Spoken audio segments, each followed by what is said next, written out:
नमस्कार दोस्तों, मैं हूं योगिता। स्वागत करती हूं आपका हमारे चैनल में। डेंगू के केसेस लगातार बढ़ते जा रहे हैं। ऐसे में आपके लिए जानना बेहद जरूरी है कि नॉर्मल प्लेटलेट काउंट कितना होता है, और अगर आपको डेंगू बुखार हो जाए तो तब प्लेटलेट काउंट कितना होना चाहिए, और अगर बुखार में प्लेटलेट काउंट कम हो जाए तो शरीर में क्या होता है। ये सब जानकारी हम देंगे आपको आज के इस वीडियो में। मॉनसून खत्म होते ही वेक्टर जनित बीमारियों का खतरा भी तेजी से बढ़ने लगा है। अक्टूबर नवंबर के महीने में डेंगू बुखार का प्रकोप पूरे देश में शुरू हो चुका है। डेंगू बुखार होने पर मरीज का प्लेटलेट काउंट कम होने लगता है, जिसकी वजह से मरीज को गंभीर परेशानियों का सामना करना पड़ सकता है। आमतौर पर डेंगू संक्रमण होने के चौथे दिन से प्लेटलेट्स घटने शुरू हो जाते हैं। कुछ लोगों में डेंगू संक्रमण 7वें दिन प्लेटलेट्स पर अटैक करता है। डेंगू संक्रमण रक्त कोशिकाओं और ब्लड में मौजूद प्लेटलेट्स की कोशिकाओं को नुकसान पहुंचाता है।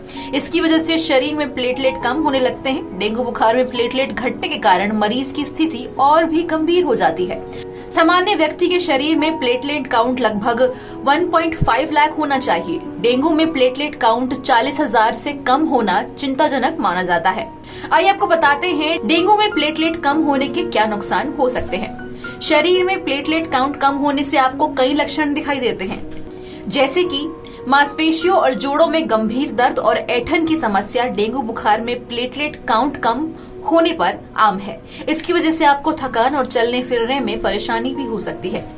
डेंगू के मरीजों में प्लेटलेट काउंट तेजी से कम होने पर खून की उल्टी आने का भी खतरा रहता है। इसके अलावा मरीज को जरा सी चोट लगने पर भी गंभीर ब्लीडिंग होती है। डेंगू बुखार में मरीज का प्लेटलेट काउंट कम होने पर स्किन से जुड़ी परेशानियां होती हैं। इसकी वजह से स्किन पर लाल, नीले और बैंगनी रंग के निशान दिखाई देने लगते हैं। महिलाओं में डेंगू की वजह से प्लेटलेट काउंट कम होने पर पीरियड्स के दौरान बहुत ज्यादा ब्लीडिंग होती है और परेशानियां बढ़ जाती है। डेंगू में प्लेटलेट कम होने पर मरीज को पाचन तंत्र से जुड़ी परेशानियां भी हो सकती हैं। इसकी वजह से मल के रंग में भी बदलाव देखने को मिलता है। डेंगू बुखार में जिन मरीजों का प्लेटलेट काउंट 40,000 के आसपास आ जाता है, उन्हें डेंगू शॉक सिंड्रोम का खतरा रहता है। ऐसे में मरीज के ब्लड प्रेशर में उतार चढ़ाव, हीमोग्लोबिन कम होना, ब्लीडिंग और पेट से जुड़ी परेशानियां और सांस फूलने जैसी समस्याएं होती हैं। इन समस्याओं को नजरअंदाज करने से मरीज की जान भी जा सकती है। इसके बाद अगर मरीज को डेंगू बुखार से ठीक होने के बाद दोबारा डेंगू संक्रमण हो जाता है तो ये और भी ज्यादा गंभीर हो जाता है।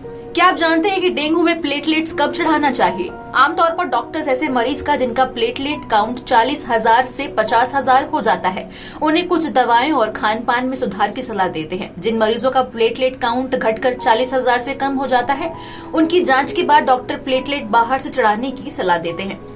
डेंगू बुखार में प्लेटलेट काउंट कम होने पर मरीज को बिना एक्सपर्ट डॉक्टर की सलाह के बाहर से प्लेटलेट नहीं चढ़वाना चाहिए। इसके साथ ही एक्सपर्ट्स का ये भी कहना है कि शरीर में प्लेटलेट काउंट कम होने पर खान पान का विशेष ध्यान रखना चाहिए। रंग बिरंगे ताजे फलों का सेवन प्लेटलेट काउंट बढ़ाने में बहुत फायदेमंद माना जाता है। इसके अलावा पपीते की पत्तियों का जूस और पपीते का सेवन प्लेटलेट काउंट बढ़ाने में बहुत उपयोगी होता है। प्लेटलेट काउंट बढ़ाने के लिए कीवी का जूस, अनार और चुकंदर का सेवन भी बहुत फायदेमंद माना जाता है। तो अगर आपका भी प्लेटलेट काउंट कम हो गया है तो आप भी अपनी डाइट को सही करके अपना प्लेटलेट काउंट सामान्य कर सकते हैं। तो दोस्तों, हमारे आज के इस वीडियो में इतना ही। उम्मीद करती हूँ आपको हमारा ये वीडियो पसंद जरूर आया होगा। हमें कमेंट में जरूर बताएं कि आपको हमारा ये वीडियो कैसा लगा। वीडियो को लाइक एंड चैनल को सब्सक्राइब करना ना भूलें।